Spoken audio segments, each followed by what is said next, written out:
जवळपास 4078 प्रकल्प हस्तांतरित झाले आहेत। 6453 प्रकल्प हे आता प्रगतीपथावर आहे।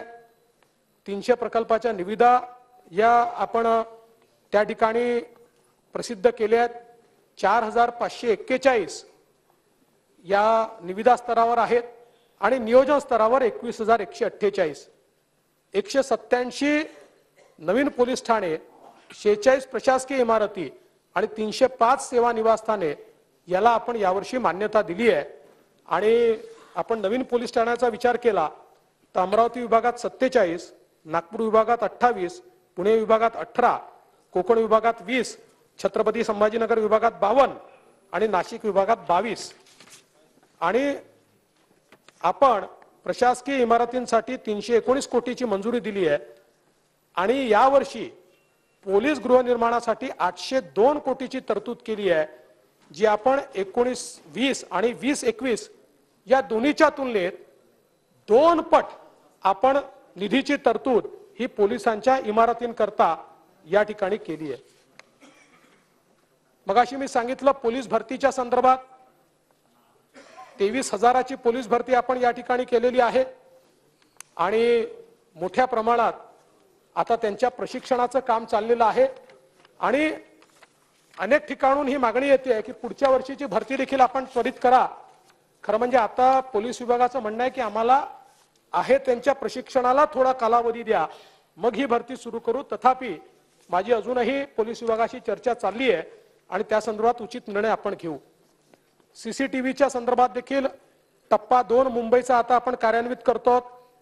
पुढच्या टप्प्यामध्ये आता अमरावती, नांदेड आणि ठाण्याचे डीपीआरला आपण मान्यता दिलेली आहे आणि 493 कोटीची मान्यता आपण दिली आहे।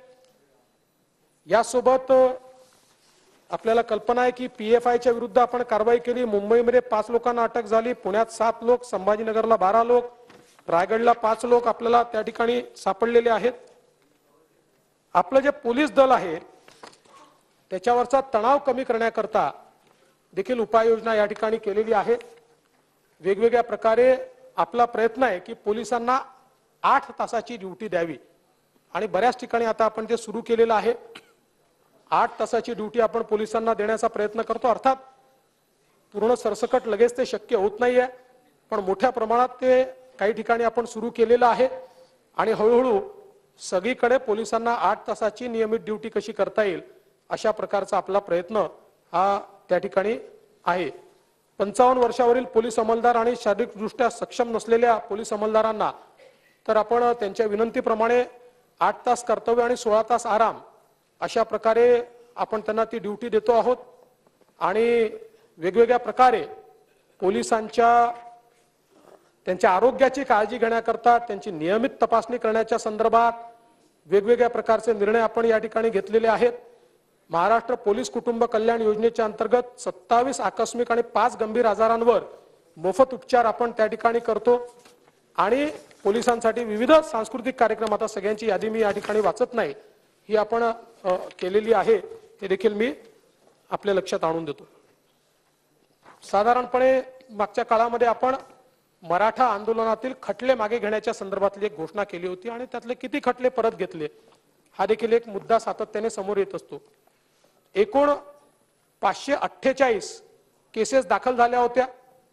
पोलीस महासंचालकाच्या स्तरावर ए फायनल झालेल्या केसेस आहेत 175।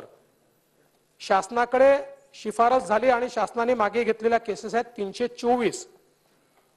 शासनाने अमान्य केलेल्या केसेस आहेत 2। न्यायालयातनं प्रत्यक्ष मागे घेण्यात आलेले आहेत 286। न्यायालयाच्या मध्ये प्रलंबित आहेत 23 आणि नुकसान भरपाई न दिल्यामुळे प्रलंबित आहेत 10। म्हणजे एकूण जवळपास 90% पेक्षा जास्त ही कारवाई पूर्ण झाली आहे। 47 खटले मात्र असे आहेत की जे कुठल्याच निकषात बसत नाहीत, त्यामुळे त्याच्यावर कुठलीही कारवाई ही राज्य सरकारने केलेली नाही।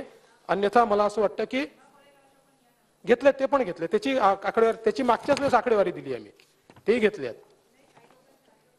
करू आपण चेक करू।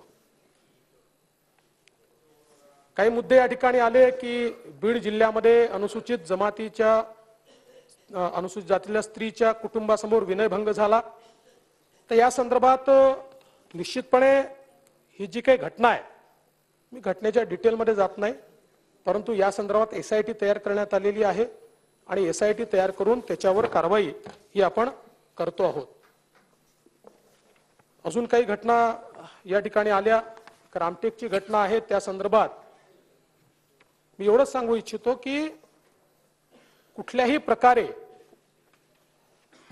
ही जी काही घटना त्या ठिकाणी घडलेली आहे की रामटेकवरनं शोभायात्रा पाहून येत असताना त्या ठिकाणी एका दलित तरुणाचा मारहाणीमध्ये मृत्यू झालेला आहे. पण याला कम्युनल अँगल कुठलाही नाहीये. याची संपूर्ण चौकशी झाली आणि त्याच्यामध्ये त्यांच्या आई वडिलांनी देखील आपलं स्टेटमेंट नोंदवलेलं आहे आणि मुळामध्ये त्याच्यावर सगळी कारवाई देखील केली आहे. त्या कुटुंबाला मदत देखील या ठिकाणी आपण केलेली आहे.